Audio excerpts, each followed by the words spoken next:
Hello everyone, my name is Suzanne Yorgin and I will be talking about female monsters in the horror genre of film.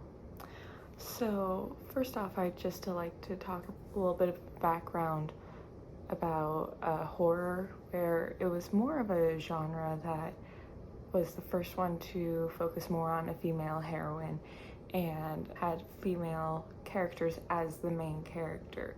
As time went on, women were more perceived as frail and dainty, and we get this whole idea of that shown in many films today and in the past, where women are shown as these frail, dainty creatures, you could say. And that is what I am actually focusing on in this video. I am focusing on the fact that women in horror films, especially female monsters, they seem to actually be more sexually free and have more of a freedom of what they want to do with their own bodies than just your average slasher film virgin girl, where once she has sex for the first time, or if she has sex at all, she ends up being one of the first few people to be killed, or just killed right after she has sex.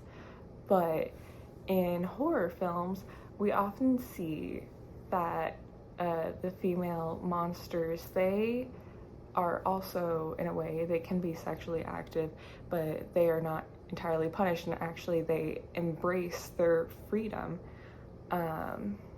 So there's that idea. And also, the reason why, in some ways, that these female monsters are used in these films as villains, and what makes them so horrifying, is actually the fact that they defy reality, or they defy the social norms, where we often believe that men are dominant in many ways, and personality wise as well as sexually. But this is completely flipped on its head when it comes to female monsters. It is especially shown in the two films that I have watched for this presentation, which is Ginger Snaps and Teeth. So let's start off with Teeth.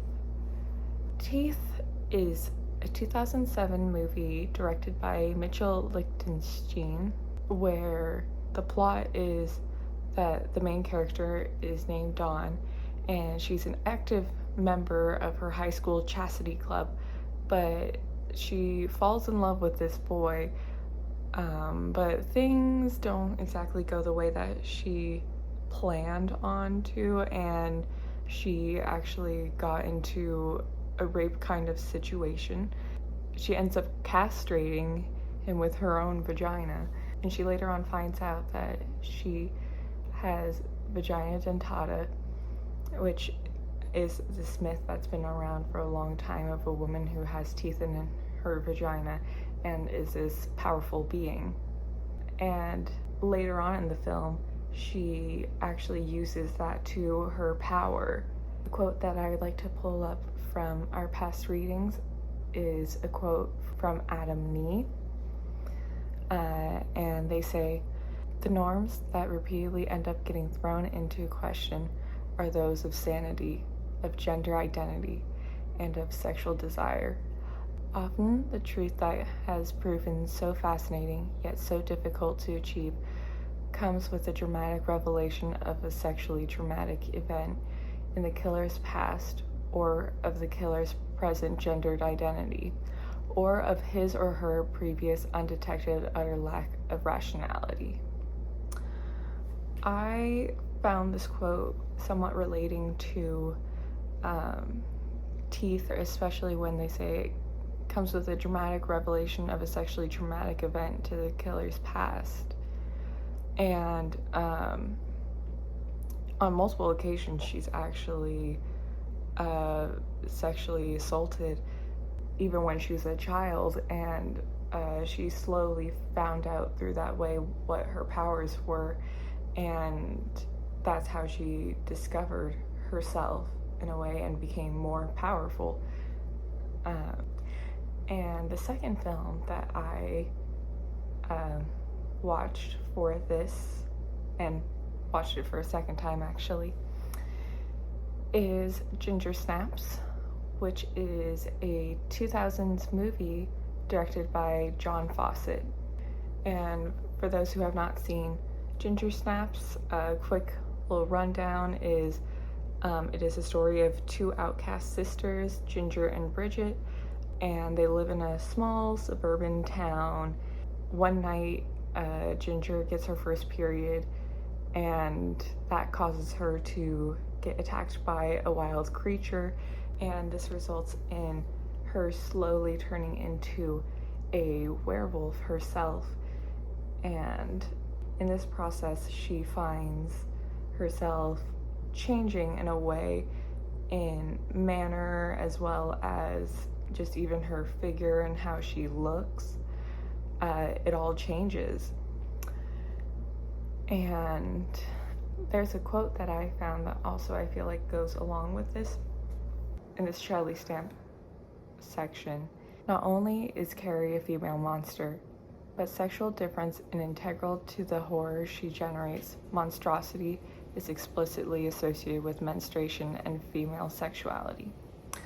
I felt in a way that this also kind of relates back to female monsters, especially, in Ginger Snaps, where right when Ginger, who is a 16-year-old, finally gets her first period, right in that second that she gets her first period, she's attacked by this wild creature who happens to be a werewolf, which brings her into being a werewolf herself.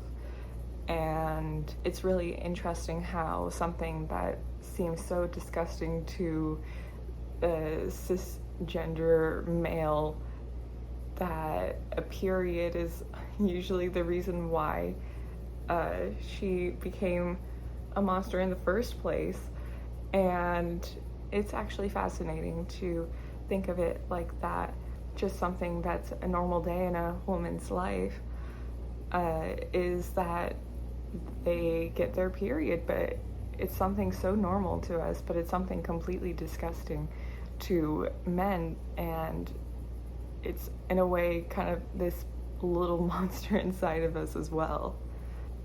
Again, I just find that it's very fascinating and also somewhat empowering to see these female monsters who are seen as these outcasts and strange people.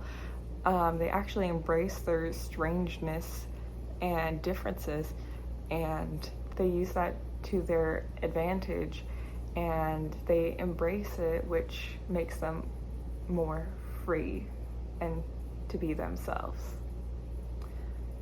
Well, that's the end of my presentation. Thank you so much.